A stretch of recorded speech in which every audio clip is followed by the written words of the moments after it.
로마서 12장부터 이어지는 말씀은 구원받은 백성들이 어떻게 살아가야 하는가 하는 그 문제를 다루고 있습니다. 12장 1절을 보시면요. 그러므로 형제들아 내가 하나님의 모든 자비하심으로 너희를 권하노니 너희 몸을 하나님이 기뻐하시는 거룩한 산 제물로 드리라. 이는 너희가 드릴 영적 예배니라. 이렇게 말씀하고 있죠. 우리의 몸을 거룩한 산 제물로 드려라. 이것이 너희의 영적 예배다. 이렇게 말씀하는 겁니다. 그러니까 우리의 삶이라고 하는 것은 영적 예배를 드리는 삶을 사는 거죠. 어떻게 사는 것인가 하는 것을 오늘 본문은 두 가지로 나눠서 이야기합니다. 그 상황을 이야기하고 있는데요. 첫 번째 상황은 믿는 사람들과의 관계 속에서 이야기하고 있습니다. 로마서 12장 3절부터 13절까지가 그것을 이야기하고 있는데요. 그것을 좀 더 쉽게 이야기하면 교회 안에서의 성도들과 삶의 모습이 어떠해야 하는가 하는 것을 이야기하고 있고요. 12장 14절부터 21절까지는 믿지 않는 사람들과 관계를 이야기하고 있습니다.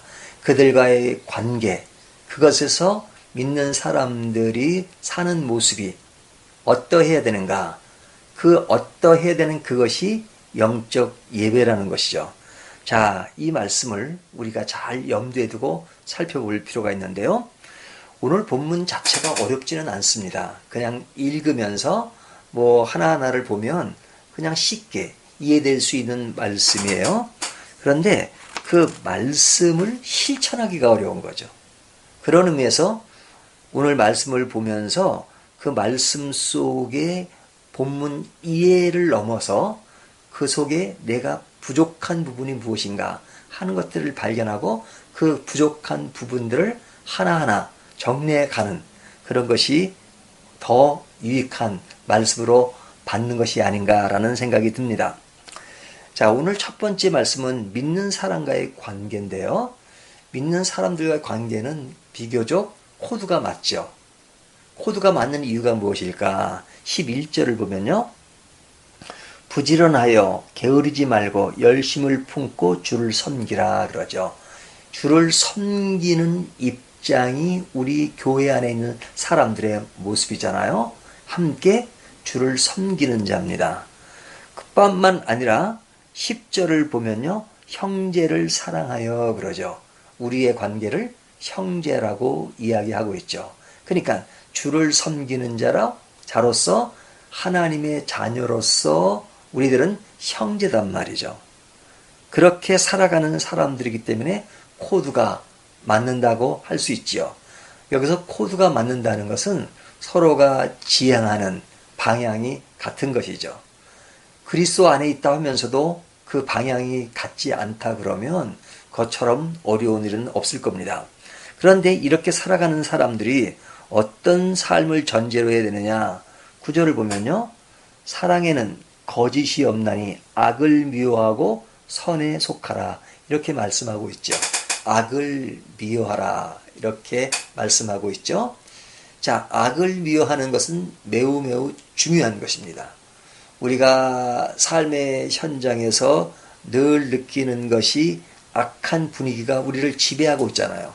그 속에서 융합되지 않고 살아가는 것, 이것이 진정한 의미에서 그리스도인들의 모습이라고 할 수 있는 것이죠. 그러니까 그 악한 모습이 교회 안에 들어와 있다면 우리가 그것에 융합되지 않고 악을 미워하고 그 속에서 선을 행하는 모습, 이것이 우리의 삶의 전제가 된다. 특별히 교회 안에서의 삶의 모습이어야 한다 하는 것을 말씀해 주고 있습니다. 자, 그렇다면 이렇게 살아가는 사람들의 그 공통점이 뭐냐 하는 것을 말씀드렸는데요. 그 사람들이 함께 어울리면서 해야 될 것은 9절을 보면 사랑에는 거짓이 없나니 악을 미워하고 선에 속하라 그랬죠. 여기 보면 사랑에는 그랬죠. 우리의 삶의 핵심은 사랑입니다. 근데 이 사랑은 의무감 속에서 형식적으로 하는 사랑이 아니라 아주 진실하게 행해지는 사랑이죠. 그래서 사랑에는 거짓이 없나니라고 구절은 말씀하고 있죠. 거짓이 없는 사랑.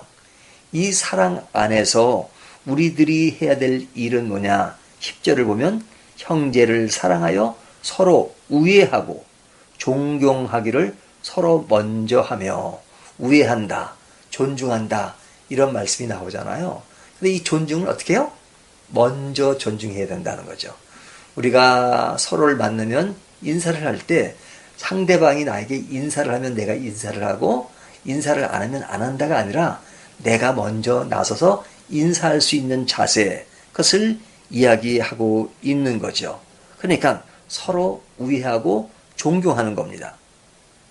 그러면서 11절에 보면 부지런하여 게으르지 말고 열심을 품고 주를 섬기라 그러죠. 여기 보면 주를 섬기되 부지런히 열심을 품고 섬기는 모습, 이것이 굉장히 중요하단 말이죠.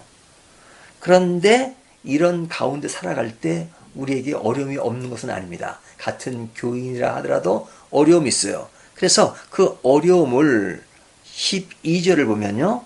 소망 중에 즐거워하며 환난 중에 참으며 그렇게 말하죠. 소망 중에 즐거워한다 라는 말은 소망을 가지고 있으면 미래 되어질 일들을 보면서 즐거워합니다. 하지만 지금 현재 어려움이 있을 수 있다는 거죠. 그래서 그 뒤에 나오는 말씀이 환난 중에 참으며 그렇죠. 우리가 환난 중에 있어도 그것을 참는 것입니다. 이것이 바깥 사람들과의 이야기가 아니라 교회 안에서도 우리에게 따르는 환난이 있을 수 있다는 거예요. 하지만 이런 것들을 이기는 방법이 뭐냐? 바로 그 뒤에 이어지는 말씀이 기도에 항상 힘쓰며 이렇게 말씀하고 있죠. 우리가 항상 기도를 통해서 그런 것들을 이길 수 있는 힘을 갖는 것. 하나님이 우리에게 기도를 주신 것이 얼마나 감사합니까? 하나님과 대화할 수 있고 우리 안에 있는 여러 가지 어려움들을 하나님께 아뢰 수 있다는 것. 이것이 우리에게 큰 위로가 되는 것이죠. 환난 중에 참을 수 있는 것은 기도를 통해서 이어갈 수 있는 것이죠. 하지만 하나님과의 관계 속에서 이런 자세로 엮어간다 하더라도 사람과의 관계 속에서는 어떻게 해요? 13절을 보면 성도들의 쓸 것을 공급하며 손대접하기를 힘쓰라 그러죠. 우리가 항상 상대방을 배려하고 대접할 수 있는 것, 이런 자세가 영적 예배다 하는 겁니다.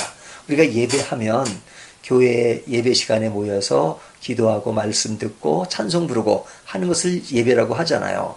그 예배도 매우 매우 중요하지만 교우들 간의 어떤 삶의 예배가 이루어지는 것이 더 중요하죠.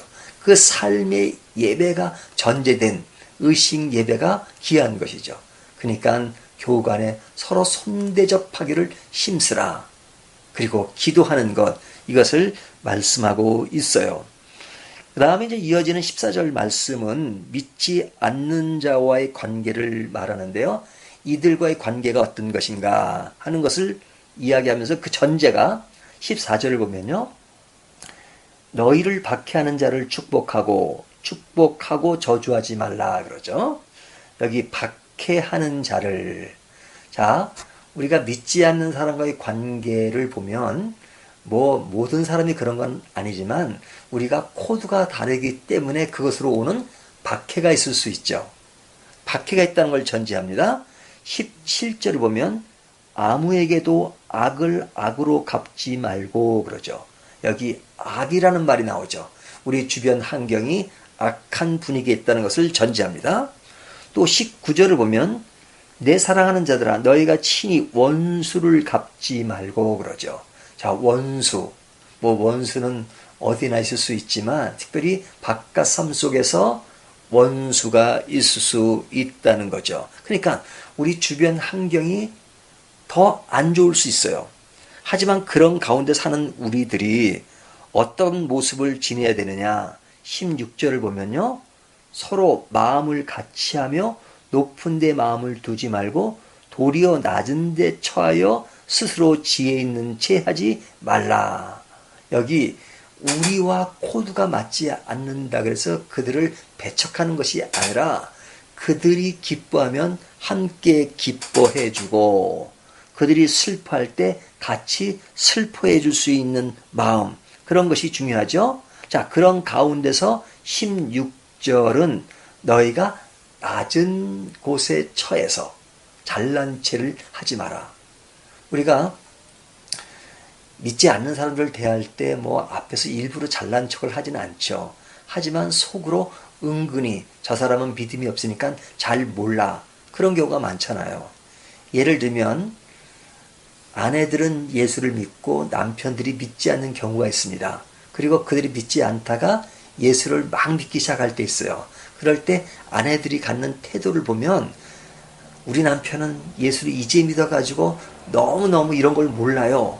이런 말씀은 우리 남편에게 적용해야 돼요. 라면서 남편을 좀 아래로 보는 성향이 좀 있잖아요. 물론 그들이 약할 수 있고 또 믿음의 그 증폭된 그런 수준에서 뭐 성숙한 삶을 처음부터 시작하기는 어려울 수가 있습니다. 하지만 그런 모습을 보면서 기다리면서 그들에게 친절히 낮은 자세로 임해야 되는데 그것이 교만으로 작용해서 그들을 무시하는 행위가 나타난다면 우리의 모습은 그들 안에서 영적 드리는 예배가 약화된 것이다. 이렇게 말할 수 있는 거죠. 어떤 경우는 가족들이 믿질 않아요. 그러면 아내가 교회에서 늘 살아요.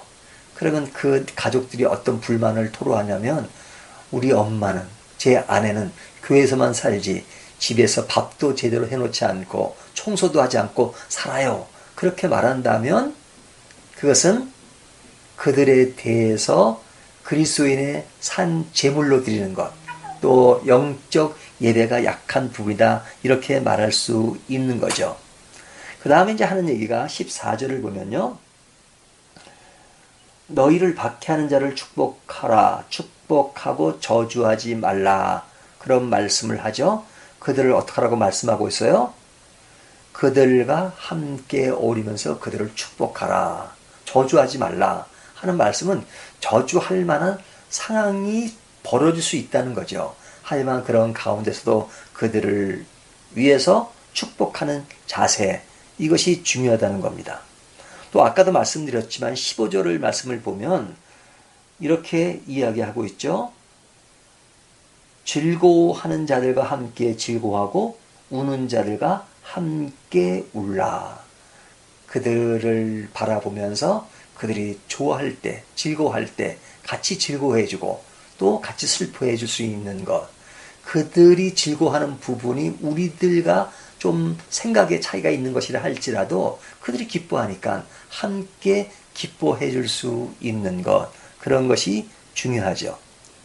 그리고 17절을 보면 이렇게 말씀하고 있습니다. 아무에게도 악을 악으로 갚지 말고 모든 사람 앞에서 선한 일을 도모하라. 그들에게 선한 것을 이끌어 가야죠. 그들에게 도리어 앞장서서 악을 도모하는 것.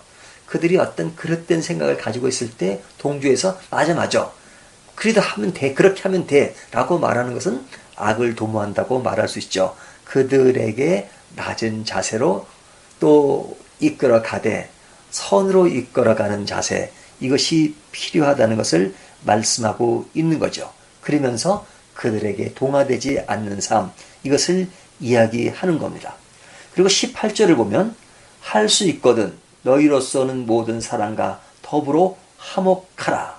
믿지 않는 사람이라 하더라도 그들과 화목할 수 있는 것, 그들의 그릇된 사상을 따라가라는 것이 아니라, 동조하라는 것이 아니라 그것을 분명히 지키면서도 그들과 화목을 이룰 수 있는 것. 그래서 21절은 선으로 악을 이기라, 이렇게 말씀하고 있는 것이죠. 이것이 믿지 않는 사람들과 관계 속에서 이루어지는 영적 예배다, 이렇게 말씀하고 있는 겁니다. 우리가 믿지 않는 사람들과 살아가는 모습을 예배다 이렇게 말하기는 쉽지 않겠죠. 하지만 이 본문이 얘기하는 것은 우리의 삶이 예배가 돼야 된다. 믿지 않는 사람들과 만남의 시간이 이루어진다 하더라도 그들에게 어떤 자세로 살아가는 것이 영적 예배인가 하는 것을 우리에게 말씀해 주고 있는 것입니다. 영적 예배는 삶의 예배에서 잘 이루어져야 우리가 의식 예배도 더 살아날 수 있는 것이죠. 믿지 않는 사람들과의 관계도 그만큼 중요하다 하는 것을 오늘 본문이 말씀하고 있는 것입니다. 이 말씀 생각하시면서 우리의 삶이 보다 넉넉하게 믿는 사람이든 믿지 않는 사람이든 다 영적 예배를 드리는 그런 모습을 늘 지닌 삶, 이것이 중요하다 하는 것을 오늘 본문이 이야기해 주었습니다. 이런 삶으로 늘 이어가는 저와 여러분 되시기를 주님의 이름으로 축원합니다.